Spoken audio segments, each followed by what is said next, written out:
fundamental facts about metaphysics. These are facts which, from the ancient Greeks to today, we agree. They will evolve. With artificial intelligence coming in, everything will evolve. New ideas will come, metaphysics, things. But what I'm trying to say, Okay, so my point is forget the history. can I make a small point? Can I make a small point? 1 plus 1 is 2 is a mathematical and a philosophical fact. It's a philosophical and mathematical fact. That will not change due to future technology. Do you agree with me? I agree. Yeah. So, likewise, the idea that the universe always existed is philosophically absurd despite the technology of the future. Do you know why? Do you know why this is the case? When Richard Buddhism says universe started from the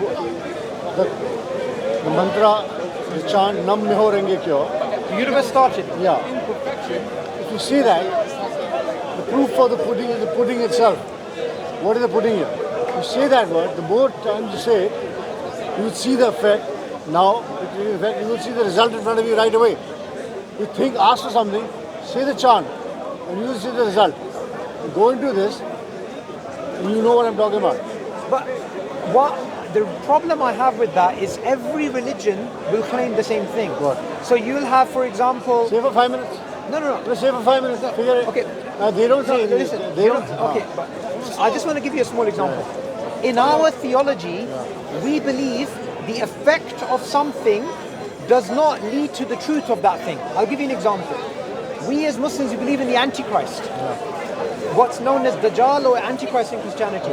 He will tell the sky to rain, it'll rain.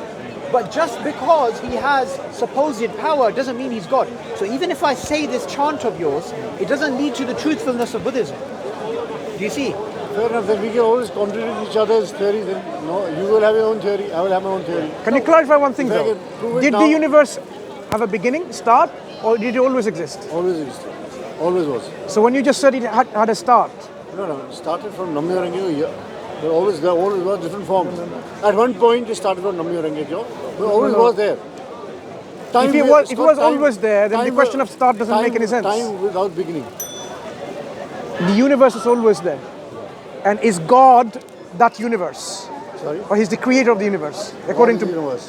God is the universe. God is the universe. Yeah. So God is the universe, he was always there. Yeah. And he has volition.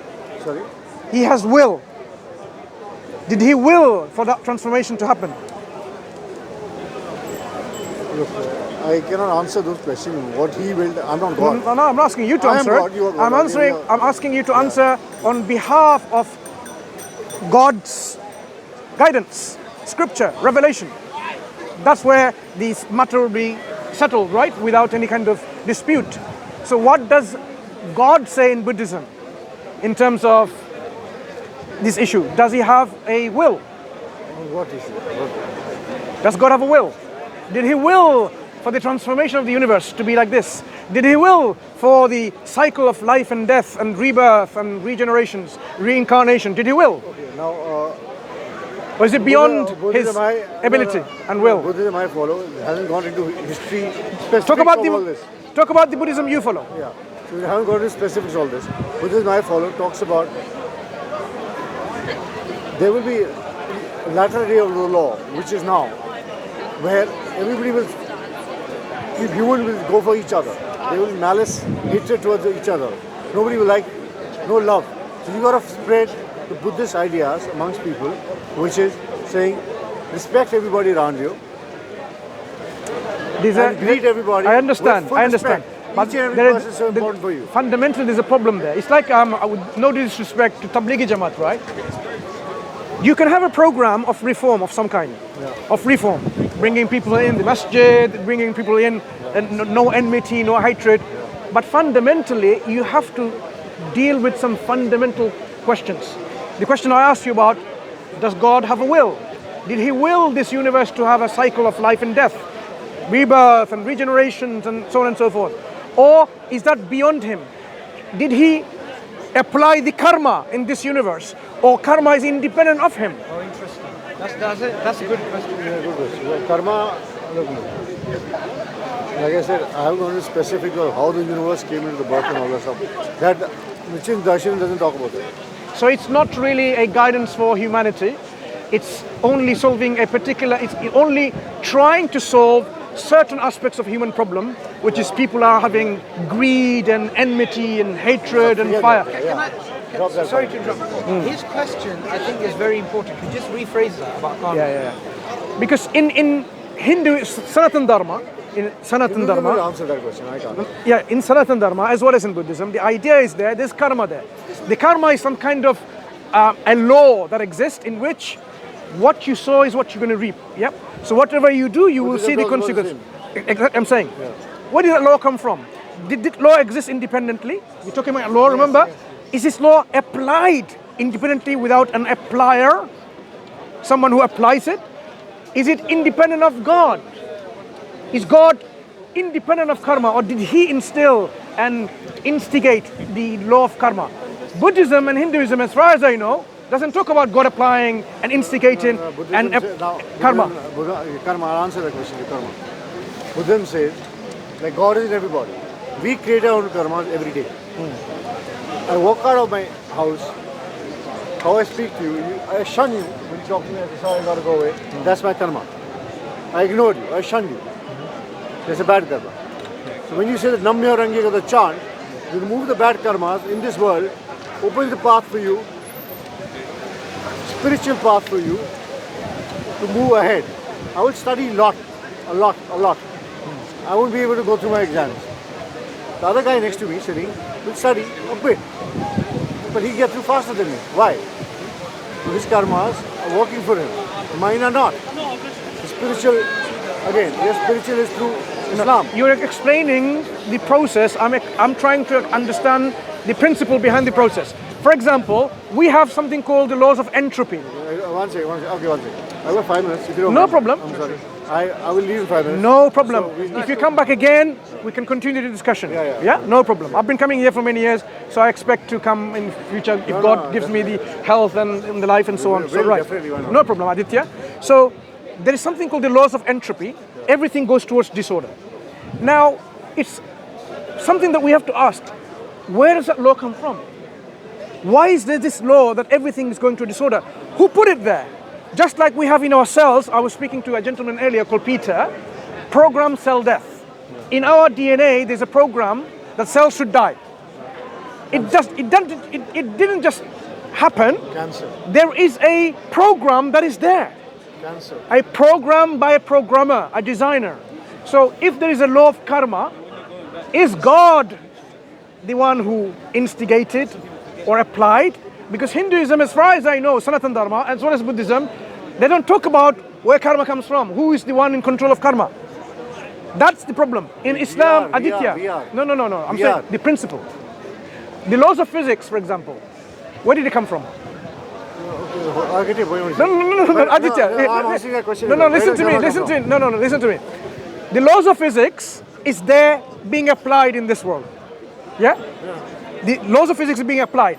That's why we're able to make a jacket and your phone and so on and so forth. Without the laws of physics, you would not be able to. The question is, who put the laws of physics there and who is applying it? Likewise, karma.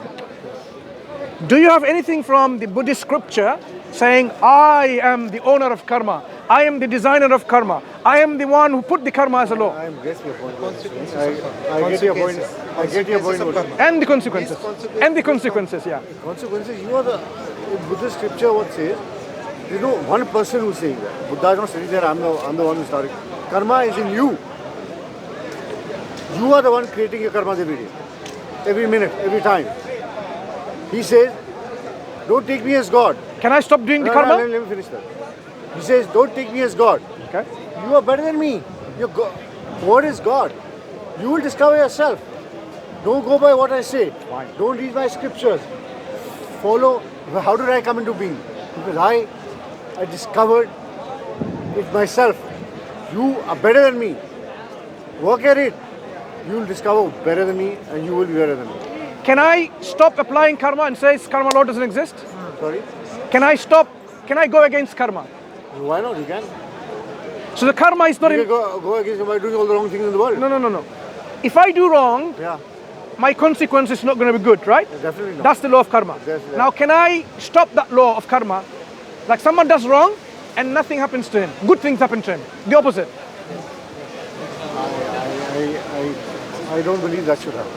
Okay. So I wouldn't so, try it. so now, I wouldn't risk so it. you're, I wouldn't risk it. It's not risking it. So now you realize, you understand that there is this law, is a universally applicable law, independent of God. That's the problem. So what you're trying to say is, what you're trying to say? In Islam, God is in control of everything.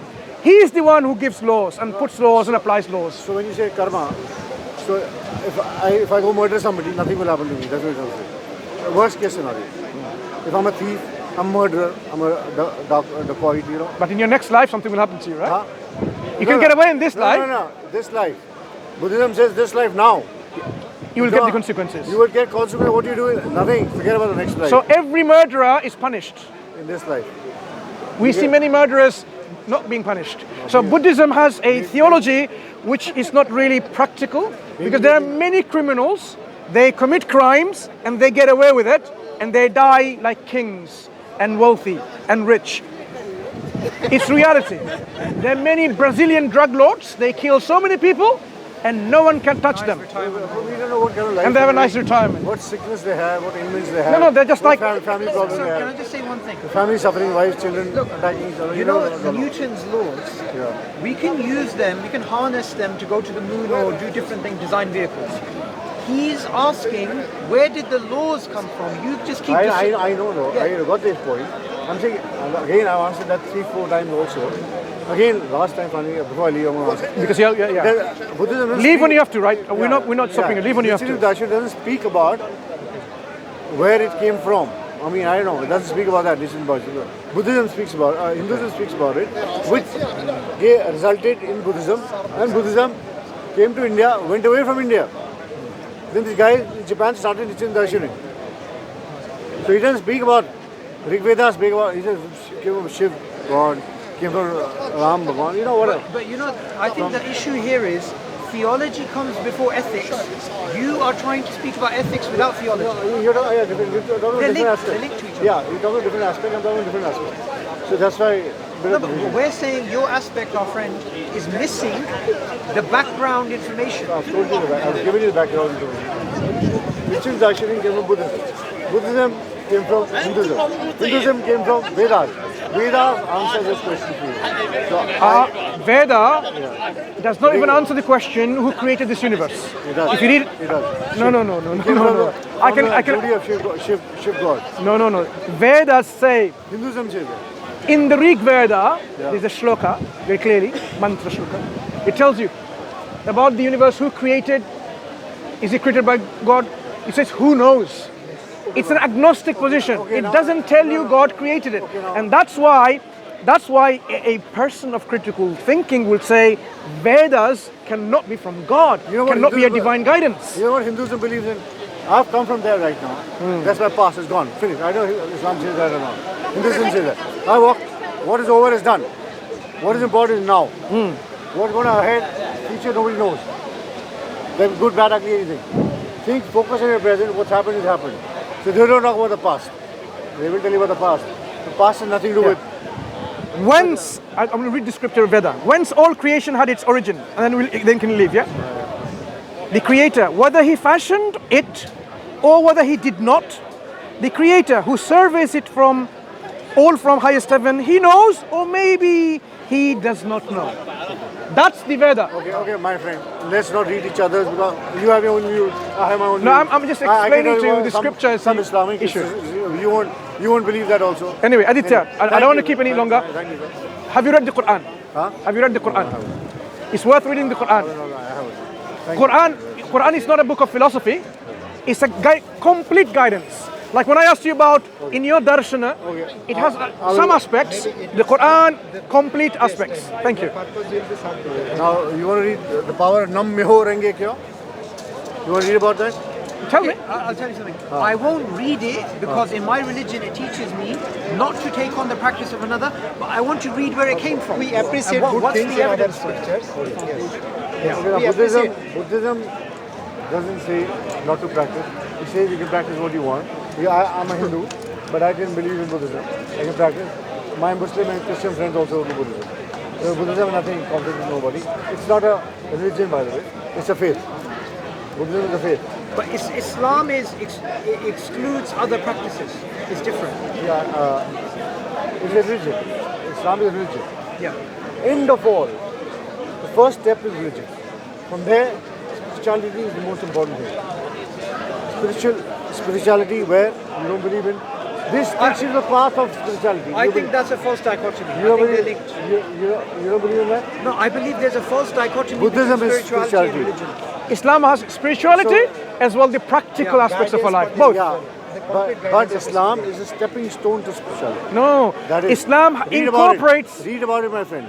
Islam, Hinduism, and Christianity. Aditya, So I have- Islam incorporates both the spirituality and the physical aspects of this yes, world. Yes, that is why it makes you step towards spirituality. Buddhism, what I'm talking about, is only spirituality. So this would be my first stepping stone to spirituality. Read it then, perhaps you'll find the spirituality the Quran offers is the spirituality that should be appealing to you and your heart and your But mind. you're having a very nice conversation with you. You're very open-minded. You're very nice. Anyway, it's been a pleasure speaking to you, Aditya, and then we'll speak again another time, yeah? Thank you so much. No, he's going to take it. I won't read it right now, but That's okay. Keep it with you. So keep it. I'll maybe come back. Let me come back. That's okay. Let me come back. That's okay. That's okay. See you next time, yeah? Take care. Thank you for your time. You too. Take care. Take care. Thank you. Where on earth did you get that reference from? I once even memorized the Sanskrit, but I've forgotten. Yeah, because it's such an important verse from the Veda. It tells you what a God knows. Maybe he does, maybe he doesn't know. Subhanallah. So how can we from God? They say, oh, this is all about agnosticism and so on. It makes you self-discover the truth and so on and so forth. They always have this kind. I mean, God is supposed to be giving you absolute truth, not giving you some kind of ideas. Maybe you find out what the truth is. Actually, these verses are celebrated in Indian scientific community. Take everything.